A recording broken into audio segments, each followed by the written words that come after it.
tout le monde, j'espère que vous allez bien, moi ça va. On se retrouve aujourd'hui pour le point lecture du mois de juin. Ce sera notre dernière vidéo, entre guillemets, normale, avant les vlogs de l'été. Voilà. Alors, on va y aller tout de suite dans le vif du sujet, on va rentrer tout de suite dans le vif du sujet parce qu'il y a pas mal de lectures. Et on commence tout de suite avec Dune de Frank Herbert chez Pocket. Je vous avais dit, je vous en avais parlé, point lecture du mois de mai que j'avais commencé, dans la vidéo de mes sagas en cours, etc. etc. Alors, comment résumer Dune? Je crois que j'avais déjà dit ça la dernière fois, mais c'est ça en fait. Alors, dans un futur très lointain, mais genre très très lointain, il y a une planète qui s'appelle Arrakis, qui est surnommée Dune par les autochtones, qui s'appelle les Fremen, qui recèle une épice, ça s'appelle l'épice avec un E majuscule, qui permet en fait de développer les pouvoirs de certaines personnes, voilà, et de faire les voyages intergalactiques entre guillemets. Voilà. Donc, forcément, cette ressource est très très convoitée. Et Arrakis est aux mains de la famille des Harkonnen. Voilà, qu'il exploite depuis des décennies et des décennies. Et du jour au lendemain, l'empereur décide de retirer, en fait... Oh, pardon, je vous ai fait bouger. De retirer Arrakis aux Harkonnen pour la donner à la famille des Atréides. Donc évidemment, il y a anguille sous roche. Pourquoi est-ce que d'un coup, les Harkonnen, qui étaient pourtant en bon terme avec l'empereur, doivent se retirer d'Arrakis? Pourquoi est-ce que c'est... Voilà, donc est-ce qu'il n'y aurait pas des trahisons dans l'air? Oui, alors c'est pas du spoil, je vous le dis tout de suite, oui, c'est parce qu'il y a trahison. Et en fait, on le sait dès le début, d'accord? On le sait dès le début que l'empereur donne Arrakis aux Atréides pour attiser la haine entre les Harkonnen et les Atréides, et ainsi tuer le duc Léo Atréides. Bref. Oh non, un coup de téléphone! Bon, je reviens. A few moments later. Bon, je suis de retour. C'était mon père qui voulait savoir si je mangeais chez mes parents demain midi. Voilà. Donc la réponse est oui, et on mange des brochettes, si vous voulez tout savoir. On va s'en sortir. Bref, donc j'étais en train de dire, voilà, attiser la haine entre les Atreides et les Harkonnen. En parallèle, on a les Dames du Bene Gesserit, dont le but est de créer l'être ultime, le Kwisatz Haderach, qui est une sorte de messie, en fait, de surhomme, une sorte d'homme ordinateur, en fait. C'est un peu complexe. Il faut le lire. Voilà, il faut le lire. Et donc, Dame Jessica, qui est une Bene Gesserit, est la concubine du duc Leto Atreides, et elle est censée donner naissance à une fille, parce que c'est, voilà, elle a le pouvoir, en fait, les Bene Gesserit ont le pouvoir de choisir le sexe de l'enfant qu'elle porte. Qu'est-ce que tu fais dans la bibliothèque, toi? Non mais je vous jure. Mais Boulette, qu'est-ce que tu fais? Bon, bref, donc... Mais elle est chaotique cette vidéo, je suis désolée. Bref, et en fait, pour faire plaisir à son mari, enfin au duc, elle lui donne un fils, Paul. Donc, elle aimerait bien que Paul, en fait, soit le Kwisatz Haderach et les Bene Gesserit, les révérendes mères hautes gradées, ne voulaient pas, parce que pour elle, en fait, il y a encore un croisement après. Bon, du coup, j'ai Boulette qui a décidé de faire n'importe quoi derrière. Alors, j'ai beaucoup aimé, c'est un monument de la science-fiction, voilà. Je m'attendais à ce que ce soit un peu complexe à lire, que ce soit vraiment compliqué avec toutes les maisons, etc. Et en fait, ça se lit hyper bien, c'est hyper fluide à lire. J'ai le tome 2 qui m'attend, mais il fait genre la moitié. Voilà, je l'ai mis dans mon mood à lire de l'été. Voilà, j'ai vraiment vraiment beaucoup aimé cette lecture. Ça m'a fait plaisir de retrouver en fait les personnages et l'histoire que j'ai découvert d'abord grâce au film en fait. D'abord le film de 1984 de David Lynch et le film là plus récent de... le Canadien, j'ai oublié son nom. Voilà, vous le savez. Villeneuve, le film de Villeneuve, avec Timothée Chalamet. J'ai beaucoup aimé la version avec Timothée Chalamet et Zendaya, etc. Et puis Jason Momoa. Bref, et cette version donc de Villeneuve est très fidèle au roman. Voilà, même si en fait le roman n'est pas totalement exploité dans le livre. D'ailleurs, là, en fait, je crois que tout le dernier tiers, en fait, n'est pas dans le livre. Dans le film, pardon, dans le film. Voilà. À voir ce qui se passe après. Et par contre, dans le film de Lynch, il y a tout. Il y a tout le tome 1, mais réinterprété, quoi, à sa sauce. Voilà. Je pense que le film de 84, faut le regarder en tant que tel, et pas en tant qu'adaptation du roman. Voilà. Parce que sinon, si vous n'aimez pas quand un film n'est pas fidèle à un roman, ne regardez pas le film de Lynch, quoi. Vous allez pas être content. Mais voilà. Moi, j'ai aimé le livre. J'ai aimé le film de 84 pour, en fait, bah voilà, tout le côté un peu vintage des effets spéciaux, la SF à l'ancienne, etc., etc. Et j'ai aimé le film de Villeneuve, là, de 2021, parce qu'il était fidèle au roman, et les images sont magnifiques, la musique est magnifique. Voilà, quoi, j'ai envie de dire. Voilà. Je passe... on va enchaîner avec... Ah bah ça, pour enchaîner avec un petit Cozy Mystery. Le chat bibliothécaire de Miranda James, succès mortel, c'est le tome 1. Alors, c'est Miranda James, mais en fait, c'est un homme qui s'appelle Dean James.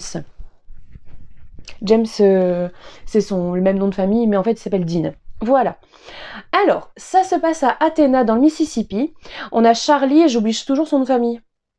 Harris, qui est un quinquagénaire, voilà, qui... il vit une petite vie tranquille dans le Mississippi, il travaille en tant que bibliothécaire à l'université et dans la bibliothèque municipale. Et un jour, il reçoit la visite à l'université d'un ancien camarade de classe qui s'appelle, je le sais, je vais le dire, Priest. Ouais, Godfrey Priest, qui décide en fait de léguer toutes ses archives à l'université. Voilà, alors en fait Godfrey Priest est devenu un auteur à succès mondialement connu, etc., etc. Et donc là il fait en gros une faveur, un grand honneur à l'université en léguant toutes ses archives. Machin il dit oui, pourquoi pas, il comprend pas trop pourquoi il est revenu, pourquoi il se montre gentil avec lui alors que en fait c'était la brute du lycée qui le malmenait, etc. Et le soir même, il est retrouvé assassiné dans sa chambre d'hôtel. Donc pourquoi comment ça se fait qu'il avait voulu qu'il avait voulu léguer toutes ses archives et que comme par hasard le jour même il est retrouvé assassiné, etc., etc. Mystère. Donc Charlie, accompagné de son fidèle Maine Coon Diesel, qui est à coqueluche de la ville, va un petit peu mener l'enquête en parallèle de la police. Alors, c'était un petit Cozy Mystery sympa, mais sans plus, quoi. Voilà, c'est ce qu'on aime bien pour l'été. Il se passe pas grand-chose. Voilà, il se passe pas grand-chose. Il y a des petites, pas des incohérences, mais des choses où on n'a pas les réponses, en fait. Il y a des choses un peu bizarres. On nous met sur des pistes, on nous parle de choses, etc. Mais au final, c'est pas résolu. Donc, voilà. Je suis mitigée. Je suis mitigée. Peut-être que je lirai le deuxième un peu pour voir. Voilà.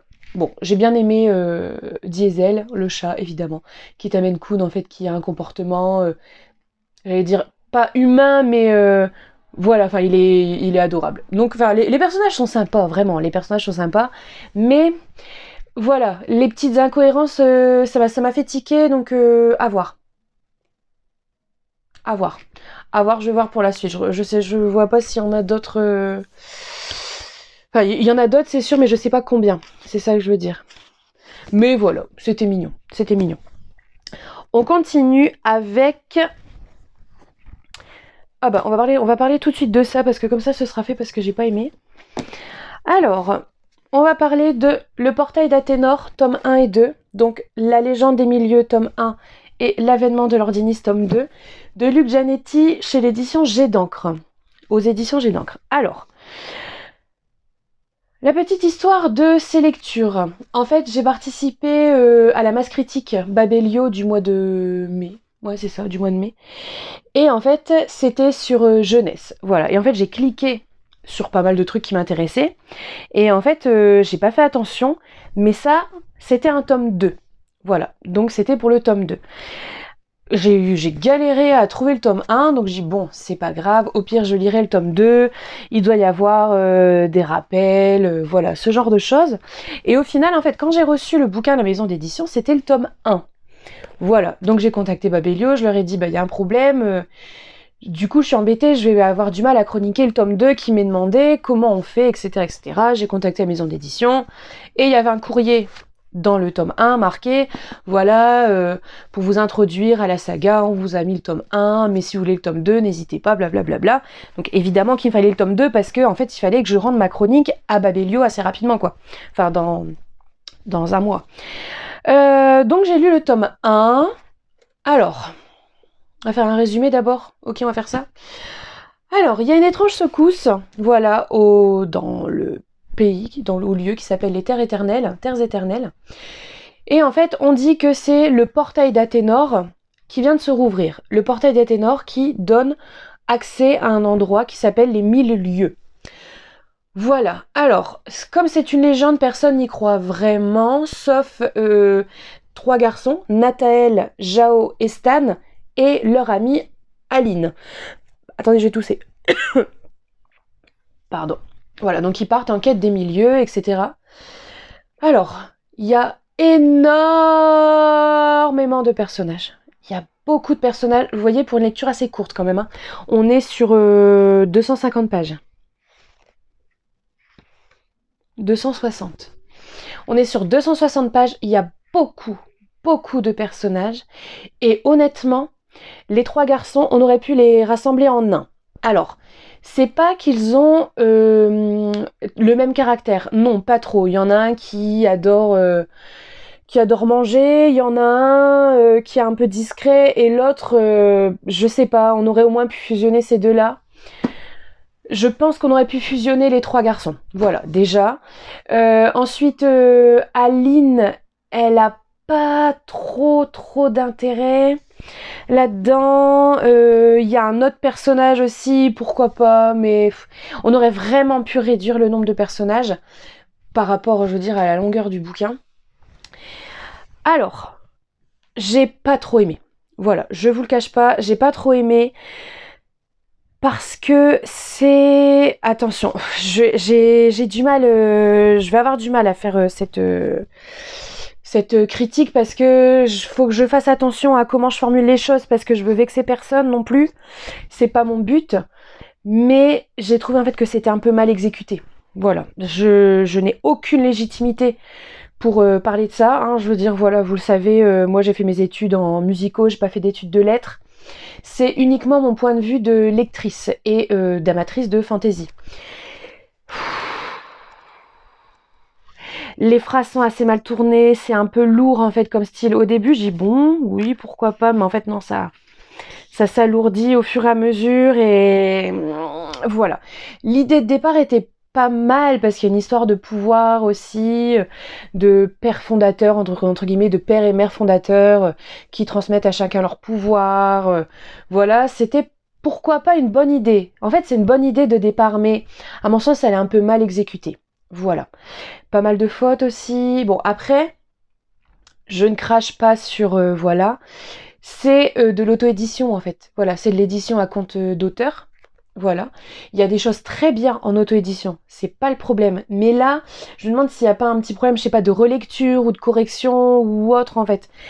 Ah, j'ai du mal à exprimer sincèrement ce que je veux dire, en fait. Voilà. Enfin, non. C'est pas sincèrement, mais voilà. Je veux vraiment vexer personne. Et donc, le tome 2 que j'ai dû chroniquer pour Babelio, qui fait le double, hein. Voilà, qui fait le double. Donc c'est la suite, en fait, voilà, ils ont trouvé les 1000 lieues. Oui, c'est du spoil, je suis désolée. Ils ont trouvé les 1000 lieues, et en fait, il y a Lord Innis, en gros, c'est les méchants, qui veulent le détruire. Voilà. Alors...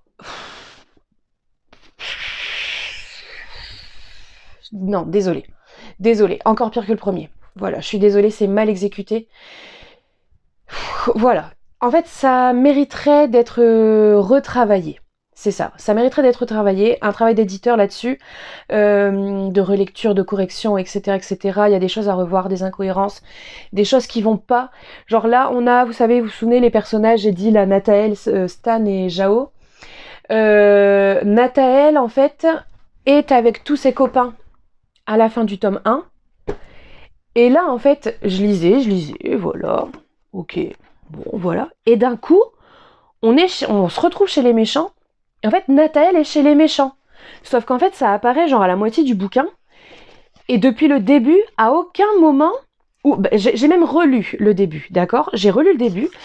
J'ai pas vu un moment où c'était marqué ah là là, Nathel, il est où? Il est parti en quête d'une aventure et tout. Ou alors il me manque quelque chose peut-être. Peut-être qu'il manque quelque chose, hein.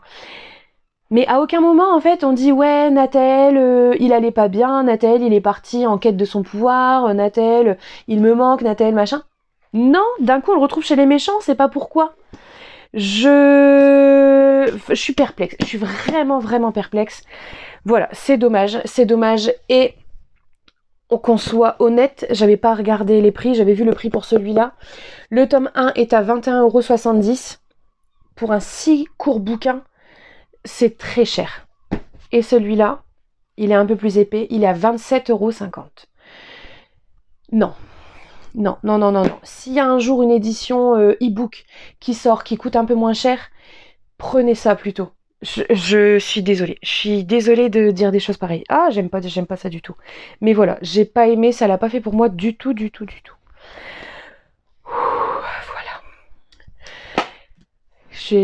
Faut que je redescende parce que j'aime pas dire des trucs comme ça et voilà. Je suis désolée pour ce roman et voilà.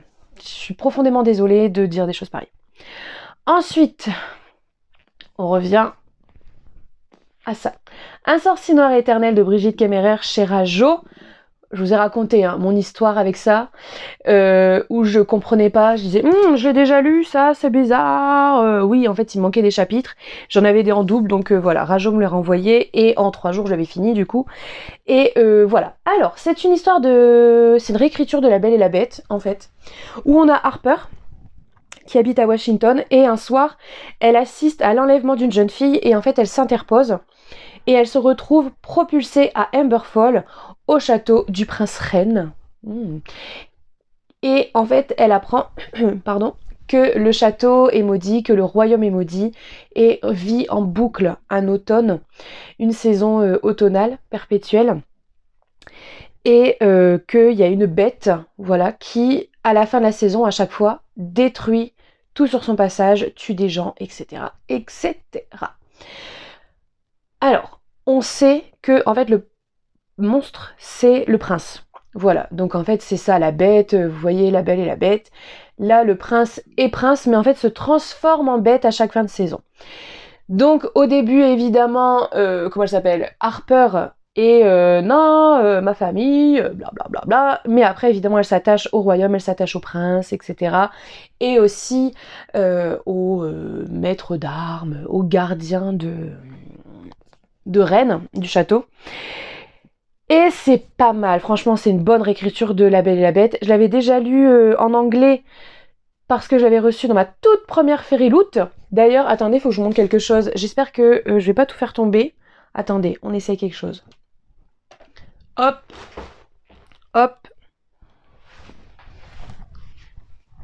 Vous avez vu, j'ai des petites plantes. C'est la fin d'année en fait. C'est la fin de l'année, du coup mes élèves ils vont faire des petites plantes. Hop. Ouais, c'est la fin de l'année et en fait c'est ma dernière année en tant que prof. Moi ça m'a fait bizarre. Hein. Ça m'a fait bizarre quand même et voilà. D'ailleurs je remercie encore du plus profond de mon cœur mes gentils élèves, mes grands élèves pour la surprise qu'ils m'ont fait mercredi dernier. Ils m'ont écrit une chanson. Ah, c'était trop mignon. Ils m'ont écrit une chanson et ils m'ont offert des places pour aller voir Disney en concert au mois de novembre et j'étais trop touchée. J'ai pleuré. Et c'était trop mignon, quoi. Trop mignon. Ouais, bref, donc j'ai eu des plantes. Regardez un petit peu la différence de taille. C'est fou, non? C'est dingue. C'est dingue, quand même. Par contre, regardez. Je suis contente, ils ont repris la même couverture. Par contre, pas le même titre, on est d'accord? Un sorcier noir et éternel, A Curse So Dark and Lonely. On est d'accord que ça veut pas dire pareil.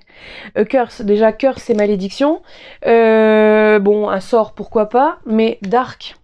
Donc, pourquoi pas, sombre, noir, etc. Mais lonely. Lonely, ça veut pas dire éternel. Je sais pas pourquoi ils ont pas repris le titre. Je ne sais pas. Mais voilà, la différence de taille... C'est quand même un truc de fou, quoi.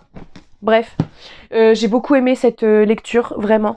J'étais contente de redécouvrir en français et en fait c'est bien, j'avais tout compris déjà en anglais, donc ça a confirmé, c'est cool. Et j'ai le tome 2 qui m'attend dans ma palle, il est dans mon mood à lire de l'été, hein, je vous en ai parlé. Et on continue avec... Alors ouais, je vais vous parler tout de suite, il y a un roman que j'ai terminé hier, dont je suis pas sûre de pouvoir vous parler, parce que ça fait partie en fait du comité de lecture Scrinéo. Voilà, je vous ai dit hein, qu'en fait j'avais été sélectionnée, j'avais postulé, j'ai été sélectionnée pour faire partie du comité de lecture Scrinéo. Donc en fait ils envoient des manuscrits et on les lit et on a une fiche de lecture à remplir. Et là je sais pas en fait si je peux vous en parler, mais en tout cas sachez que j'ai beaucoup aimé. Et j'espère qu'il sera sélectionné parce que franchement c'était pas mal. C'est un young adulte vraiment sympa. Vraiment sympa. Et on termine avec un petit manga. Chat de Yakuza, voilà, chez Doki Doki et c'est de Riddle Kamimura. C'était trop mignon. Donc en fait on a ce personnage là, un Yakuza. Est-ce qu'on connaît son nom? Oui on connaît son nom. Il s'appelle pas Stan ou San ou je sais plus. Jin, aucun rapport. Il s'appelle Jin, hein? Ouais, c'est ça, il s'appelle Jin. Il s'appelle Jin, voilà. Et là, on a le petit chaton, Sabu. En fait, un soir, Jin trouve dans un carton le petit Sabu. Et en fait, il est énervé de voir ça. Donc, il recueille le petit chat. Il l'amène chez lui. Et le petit chat, en fait, il est terrorisé parce que Jin, en fait, est un Yakuza. Un ex-Yakuza, en fait. Et donc il est terrorisé et à chaque fois qu'il fait quelque chose, le petit chat en fait il croit que c'est pour le tuer, il lui prépare du lait. Il lui prépare du lait. Donc il lui dit ah là là c'est un poison et tout, mais à chaque fois forcément il finit par craquer, à boire le lait ou à manger, tout ça. À un moment donné, comme il est plein de puces, il le lave, donc il croit qu'il va le noyer. Il l'emmène chez le vétérinaire, il croit que du coup il va le piquer, Enfin, c'est vraiment trop mignon quoi. C'est mignon comme tout et petit à petit, en fait, le petit chat fait confiance de plus en plus à Jin. Et c'est mignon comme tout. Vraiment, c'est bello comme tout et j'espère qu'il va y avoir un tome 2 assez rapidement parce que c'est trop mignon quoi. C'est trop mignon. Bien. Messieurs, dames, en fait, c'est tout pour moi. C'est déjà pas mal, hein. Il y a pas mal de lectures quand même. 1, 2, 3, 4, 5, 6, 7, du coup, avec le Scrinéo. C'est, voilà, un mois productif. Voilà. Et, écoutez, messieurs, dames, je vous dis bonnes vacances, si vous en avez. Vous avez des vacances? Dites-moi un petit peu en commentaire si vous avez des vacances. Et puis, la prochaine fois qu'on se verra, ce sera en vlog. Donc, je sais pas quand est-ce que je posterai le vlog, je pense que ce sera le lundi aussi. Donc en gros, là, ça fait lundi 4, 11, 18, ou en gros le lundi 18. Oh là, je vais être occupée ce week-end-là. Ouais, on verra bien, écoutez, on se tient au courant, mais en gros, je vais faire un vlog pour 15 jours. J'ai reçu mon machin stabilisateur là, mon pied stabilisateur, je vais pouvoir filmer un petit peu cet été. Et puis voilà, ça fait plaisir. Écoutez messieurs, dames, je vous souhaite une bonne, tout ce que vous voulez, comme d'hab, hein, une bonne tout ce que vous voulez, bonne journée, bonne semaine, bonne soirée, bon appétit, je vous ai jamais souhaité bon appétit. Bon appétit, et puis à bientôt pour un prochain vlog. Bisous!